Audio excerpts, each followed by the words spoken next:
in the New York Times, there's an article, a discussion in The Ethicist.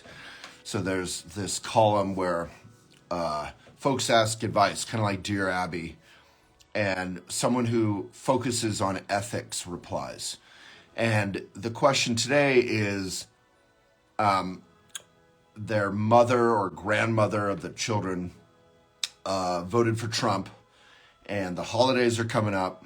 And this is a question we're kind of seeing from both sides, I'm sure, a lot right now. Right after a heated election, Trump is obviously a deeply controversial figure, and I'm going to go into that a little bit and whether that matters or not in terms of our family's support of him or lack of support of him.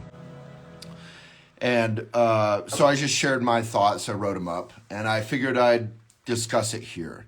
I think, Thanksgiving and Christmas and all the other holidays that go with that. I'm Buddhist, so I don't particularly do the religious aspects of Christmas, but I love the gathering. And I think one of the strengths, we need to re-knit the fabric of community and of America and of folks who disagree with one another. So I want to really strongly support being open and discussing and disagreeing and loving and having hard conversations. But, and there's a big but here, big but,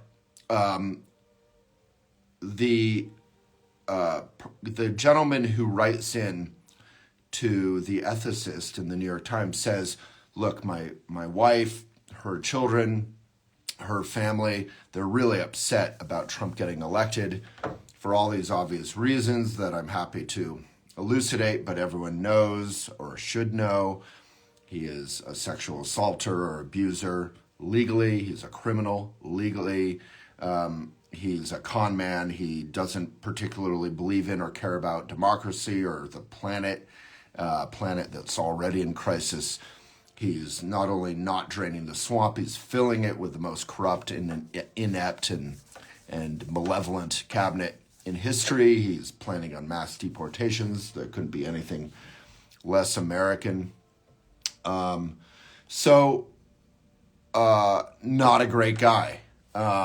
Some people voted for him for innocent reasons. Oh, he's great on the economy, which he's not. He's wildly incompetent and basically does giveaways to billionaires. But they think that he's, being a Republican, being a businessman who's, bankrupted 6 times, that he'll be great on the economy. Really, if you look at Biden, we've grown and recovered and reduced inflation faster than any other major country post-COVID. Invested deeply in the middle class, 80% of the Infrastructure Act, which finally got passed, a bipartisan miracle under a president who understands bipartisanship from his many years working in the Senate. 80% of that is investing in so-called red states and the middle class. So, I'm just laying out some of the groundwork for what I would say, which is on the one hand, conversation and rethreading and reknitting is really vital right now. And on the other hand, to the gentleman's question about his family, they're so angry and they want to be angry at the mom or the grandma. And the dad who's writing in is saying, well, the mom and grandma she's a loving mom and grandma, and I don't want her to feel unwelcome, and I want us to all be a family. So I think the tough news is we can't overlook that she is a loving mom and grandma, and she has to be part of that family. But on the other hand, we can't overlook people who feel like someone just voted for a rapist and someone who's going to target them and in various ways. I feel pretty targeted as a journalist with a voice, a platform of millions of fans on different platforms. And so this is serious stuff. And I think a lot of the comments I read were like, politics, just forget it. Just be kind. I think you can't just be kind after this. You have to have honest, open conversations. That, as anyone knows, who is in a relationship is how we actually repair.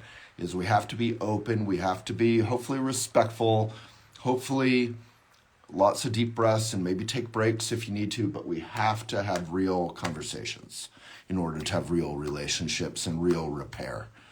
So I'm just going to end by reading my short comment, what I wrote, which is going to be an article, and send my love to you.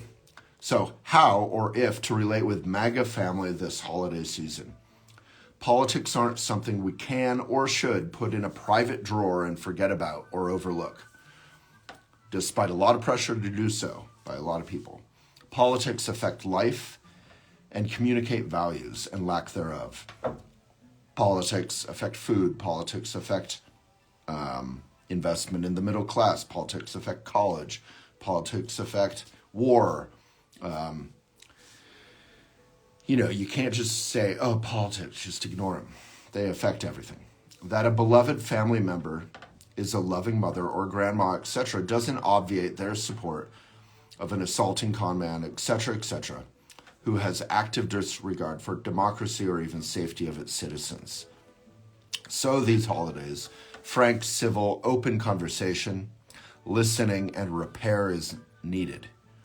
And our MAGA family members need to realize that what they voted for is likely not what they'll get, but what we voted against is likely what we'll all get. Good luck to us all.